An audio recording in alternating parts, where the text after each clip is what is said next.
Hello guys and welcome to this channel. So in this simple video, I'm gonna show you how you can add music sound from your TikTok account to your project on the CapCut mobile.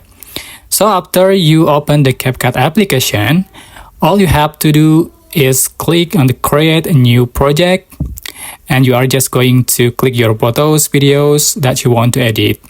Or if you already have a previous project, you just click on the project to open.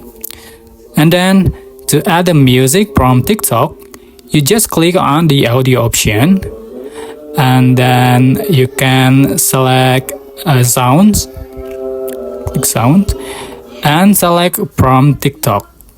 So here the music that you have previous favorite on the TikTok will appear.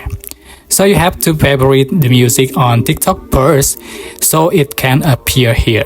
Okay, select the music that you want to add, just click add. As you can see, the music has been added. Okay, that's my simple video tutorial. I hope this video is useful for you, and don't forget to like, comment, share, and also subscribe. Thank you so much for watching.